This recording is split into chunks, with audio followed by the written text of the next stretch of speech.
The APIX MS is used to monitor the very high purity gases that are used in semiconductor production. So gases that are used either as purging or annealing gases in wafer production. Just a few molecules of moisture or oxygen in those gases can destroy microchips, render them useless, and cost thousands, perhaps millions of pounds worth of lost production. So in that instance, that type of mass spectrometer is monitoring the purity of the gases down to parts per trillion. So literally, it will see one molecule of moisture or oxygen in a trillion molecules of a base gas, such as nitrogen or hydrogen. API mass spectrometry is in the name. It's atmospheric pressure ionization. It uses a high voltage discharge from a needle, produces a corona discharge, and it happens at atmospheric pressure.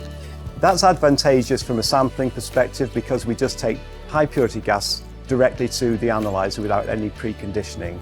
Fortunately for monitoring of very high purity gases in the semiconductor industry, the impurities tend to have lower ionization potential than the pure gases. So we get lots of charge transfer occurring between pure gases such as hydrogen, nitrogen, helium to the impurities that are of risk to the semiconductor wafer manufacturing.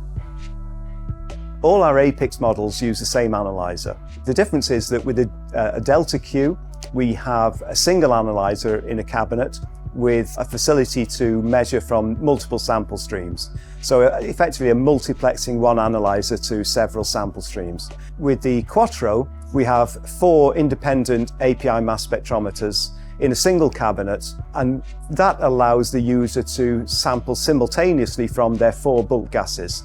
That's 4 independent API mass spectrometers in a cabinet, but they share some of the infrastructure. So the system for blending down calibration gases used with APIMS is quite complex, and it's actually quite expensive to build. So users of the Quattro can benefit from having only a single gas blending system which is shared between 4 analyzers. So their total cost of ownership then is much lower than that of buying 4 individual APIX DQ systems. All those systems can monitor multiple streams. So with an APIX DQ, you can monitor up to 8 sample streams.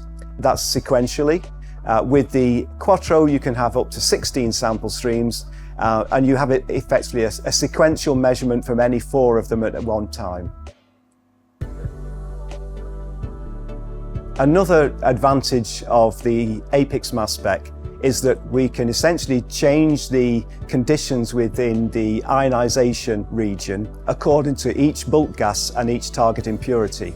So in real time, as we measure different impurities, the software of the mass spec will be changing the conditions of the ion source to optimize ionization and charge transfer between the bulk gas and each of the target molecules. It also then, when you switch between different bulk gases, say nitrogen to hydrogen, it will then change the ionization conditions to optimize charge transfer from hydrogen to the target molecules, or indeed proton transfer, because we use a system called proton affinity with hydrogen, and that's all done through software. It's not user controlled, it doesn't require any user intervention, and it all happens within a few seconds of the complete analysis of the bulk gas by APIMS.